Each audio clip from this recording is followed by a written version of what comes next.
Hello students आज video को समस्त स्वागत। आज वीडियो आम +2 सेकेंड ईयर हिस्ट्री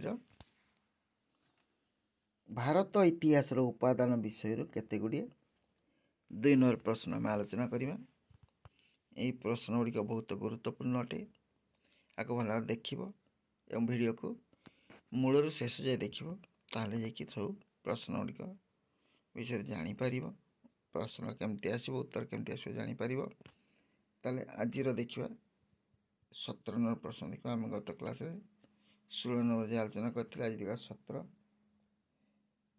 कौन अच्छी सॉरी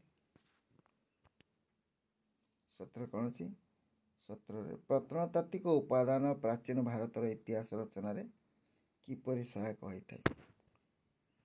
प्रत्नतात्विक उपादान प्राचीन भारतर इतिहास रचन किपरि सहायक होता है। भूखदन फल आविष्कृत विभिन्न प्रकार अध्ययन को प्रत्नतत्व कहुए। भूखदन फल भूखदन मान माटी खड़ी। भूखदन फल आविष्कृत विभिन्न प्रकार अध्ययन को प्रत्नतत्व कहुए। भारत सरकार प्रत्नतत्व विभाग विभिन्न स्थान खनन करी केतेक प्राचीन सभ्यतार ध्वंसावशेष उद्धार कर। भारतर प्राचीन मध्ययुगीय एवं आधुनिक जुगर इतिहास जानापी प्रत्नतात्विक उपादान को यथाक्रमे अभिलेख, मुद्रा, सर्वेक्षण, खनन एवं कला और स्थापत्य आदि विभक्त कर। कौन लिखल प्रत्नतत्व कहले कौन बुझिल? भूखदन फल आविष्कृत विभिन्न प्रकार अध्ययन को प्रत्नतत्व कहुए। प्रत्नतत्व विभाग गोटे रही सी विभिन्न स्थान को खोली केतेक प्राचीन सभ्यतार ध्वंसावशेष उद्धार कर।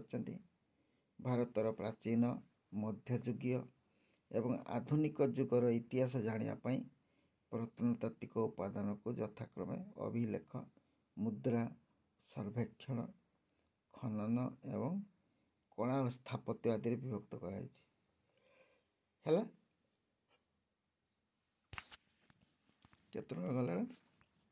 17 नंबर तब देखा 18 नंबर प्रश्न। 18 नंबर देखा साहित्यिक उपादान प्राचीन भारतर इतिहास रचन किपरि सहायक होता है। देखिए उत्तर साहित्य को समाजर दर्पण कहुए। साहित्य समाजर दर्पण यह समाजर बहुविध कार्यकलाप संपर्क में सूचना प्रदान करें। प्राचीन भारत इतिहास रचना करने साहित्यिक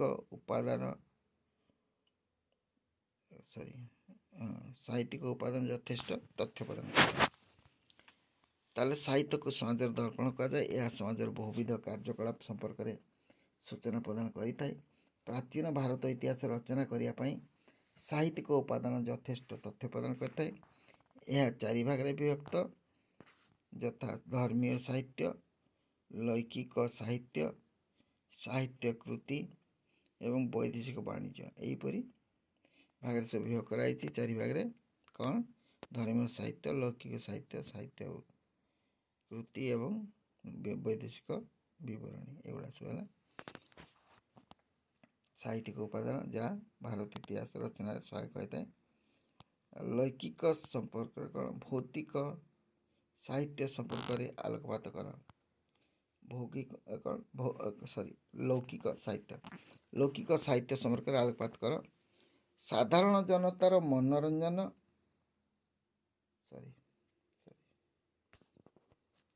साधारण जनतार मनोरंजन एवं सामाजिक नीति नियम आदिर प्रतिफलन निमित्त लौकिक साहित्य रचित होता।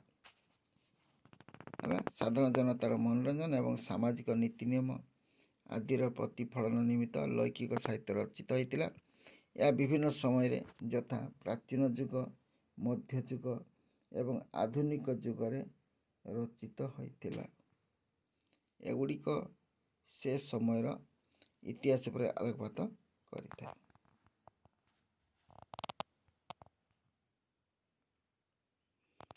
तो देखा 20 नंबर प्रश्न मेगास्थेनिस का विवरणी। मेगास्थेनिस का विवरणी मौर्य जुगर इतिहास रचना पाई किपरि तथ्य जगाई थाए आलोचना कर। चंद्रगुप्त मौर्य राजत्व काल रे चंद्रगुप्त मौर्य राजत्व काल रे ग्रीक राजदूत मेगास्थेनिस भारत भ्रमण आसी तांकर श्रेष्ठ कृति इंडिका प्रकाश करथिले। एही पुस्तक रे चंद्रगुप्त मौर्यंकर राजप्रासाद शासन व्यवस्था अर्थनीतिक अवस्था सामाजिक जीवन और धर्म अवस्था संपर्क वर्णना करा जायछि। एही पुस्तक चंद्रगुप्त मौर्यंक इतिहास प्रणाली रे विशेष सहायक होइछि। चंद्रगुप्त मौर्यंकर तथ्य जगै थाइ कि इंडिका तो किए रचना करथिले मेगास्थेनिस। सी हेले ग्रीक बा ग्रीस देशर दूत थिले। चंद्रगुप्त मौर्य समय आसते कौन ताक ना ग्रीक राजदूत मेगास्थेनिस। से कौन कौन लिखिले ना चंद्रगुप्त मौर्य राजप्रासाद विषय लिखिले, शासन व्यवस्था अर्थनीतिक अवस्था लिखिले, सामाजिक जीवन और धर्म अवस्था संपर्क वर्णना कर यही पुस्तक चंद्रगुप्त मौर्य इतिहास प्रणाली विशेष सहायक होइछि। कोड़िए गला 21 देखा 21 फाइयान का विवरणी गुप्त जुगर इतिहास रचना पाई क्यों तथ्य जगाई थाए। द्वितीय चंद्रगुप्त राजत्व काल रे फाइयान भारत भ्रमण आसते। द्वितीय चंद्रगुप्त राजत्व काल फाइयान भारत भ्रमण से दीर्घ वर्ष भारत अवस्थान करी विभिन्न स्थान परिदर्शन करथिले। से मते विभिन्न जगह से चंद्रगुप्त से गुप्त जुगर समाज शासन धर्म और संस्कृति विषय ताको प्रणीत पुस्तक फ कुओ जी रे वर्णना करचंती। फ कुओ जी मन रख एटा फाइयान को पुस्तक फ कुओ जी रचना करथिले। तापर देखिबा नेक्स्ट नंबर 22 नंबर 22 रे कोन साहित्यिक उपादान 10 त्रुटि संपर्क आलोचना कर। साहित्यिक उपादान 10 त्रुटि देखा मिलता है। प्रथमतः कल्पना विलासर मूर्त परिप्रकाश घटी था साहित्यिक वर्णन। ये कल्पना विलास बेसी थाए, काल्पनिक भाव बेसी लिखि था घटना को काल्पनिक भाव लिखा पसंद करते साहित्यिक मैंने। द्वितीय दरबारी कवि हिसाब से अनेक निज प्रभु गुण कीर्तन शतमुख हो उठी था। जो दरबारी कवि था दरबार राजा सब प्रशंसा करती और शतमुख अनेक प्रशंसा करते। अनेक निज द्वितीय कौन दरबारी कवि हिसाब से अनेक निज प्रभु गुण कीर्तन शतमुख होता। ये प्रभु कहले राजा को बुझाऊँ।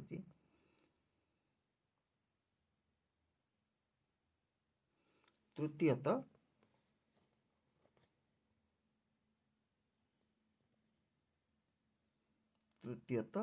वैदेशिक विवरणी गुड़िक बहु अहेतुक वर्णनार गंताघर। चतुर्थतः मध्ययुगर साहित्य एवं भ्रमण कहानी रे अनेक अवांतर वर्णना रही। अवांतर युक्तियुक्त नुहे। शेष इतिहास सठिक कल्पना साहित्य मिलता है। इतिहास सठिक कल्पना साहित्य मिलता है। ओके आज वीडियो को ये रखा। वीडियो केमती लगा कमेंट्स मध्य जन। यदि भल लगे लाइक टे कर सांगसाथी मत शेयर कर। आईपरी वीडियो देखा चाहते चैनल को सब्सक्राइब कर बेल आइकन क्लिक कर ताले परवर्ती वीडियो गुड़िक नोटिफिकेशन तुम पाक आगे पहुँचे। धन्यवाद। जोटी था भल था सुख था। Thanks for watching.